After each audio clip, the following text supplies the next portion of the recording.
2025년 새해 매일 성경은 여호수아 묵상으로 시작합니다. 아브라함과 언약을 맺으시고 가나안 땅을 기업으로 주시겠다는 약속이 애굽 거주 430년과 출애굽 이후에 광야에서의 40년의 시간이 지나고 나서야 비로소 입가나안이 이루어졌습니다.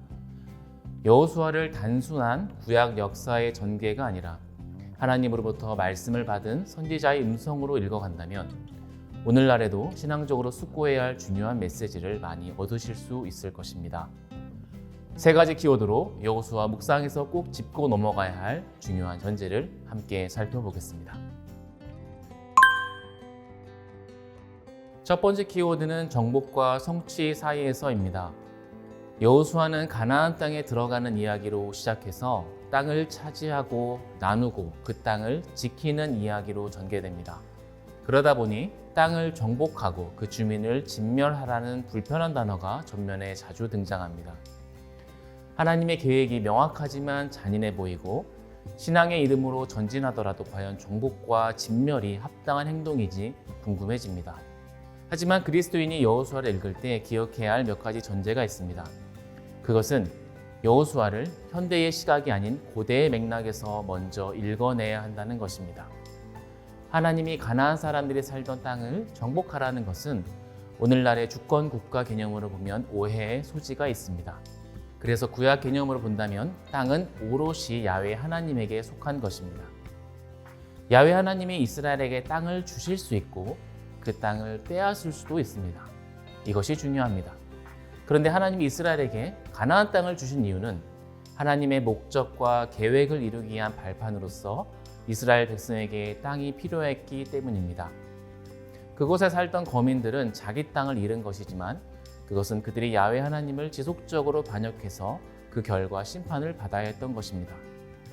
만일 이스라엘 백성도 하나님에게 반역하는 삶을 산다면 그들도 똑같이 땅을 잃어버리고 낯선 곳에 포로로 끌려가거나 죽음을 맞이하게 될 것입니다. 앞전에서 우리는 예레미야와 소선지자를 통해 그들이 땅을 잃어버린 역사에 대해 이미 묵상한 바 있습니다. 결국 땅은 모두 야훼 하나님의 것이고 땅을 얻는 것과 잃어버리는 것은 특정 민족의 정복과 학살을 지지하는 것이 아니라 하나님의 계획이 성취되는 관점에서 바라보는 것이 중요합니다. 두 번째 키워드는 라합과 아간 사이에서입니다. 하나님이 이스라엘 백성을 선택하신 이유는 그들을 통해 모든 땅과 민족에게 복을 주기 위한 통로로 사용하기 위함이었습니다. 즉, 이스라엘을 위한 세상이 아니라 세상을 위한 이스라엘이었던 것입니다. 하나님의 역사가 특정 민족에게 국한된 것이라면 라합과 아간 사이에서 우리는 혼동이 생길 것입니다. 하지만 이방 여인 라합은 여리고에 정탐하러 온 이스라엘 사람들을 지켜주고 여호와 하나님에 대한 믿음을 고백해서 구원을 받습니다. 반면에 이스라엘 백성이었던 아간은 여리고성을 무너뜨리고 승리를 경험한 이후에 하나님의 것을 몰래 훔쳤다가 이스라엘 공동체에서 축출당합니다. 이것은 이스라엘 출신이 하나님의 구원 역사에서 배제될 수 있음을, 역으로 라합처럼 가나안 사람이 하나님의 구원 역사에 포함될 수 있음을 보여줍니다. 하나님 말씀에 순종하는 자가 하나님의 백성입니다. 하나님은 모든 사람에게 구원의 기회를 주신 후에 삶으로 본인의 정체성을 드러내는 자만이 구원의 복을 누리게 하십니다. 따라서 여호수아에서 온 이스라엘이라는 표현은 이스라엘 민족 하나만 뜻하는 것이 아니라 이방인까지 모두 포함하고 있으며 야훼 하나님을 선택한 자가 곧 온 이스라엘에 속한 백성이라는 것을 알 수 있습니다. 지리적 위치나 혈통적 배경이 말씀의 순종 여부보다 앞세울 수 없는 것입니다.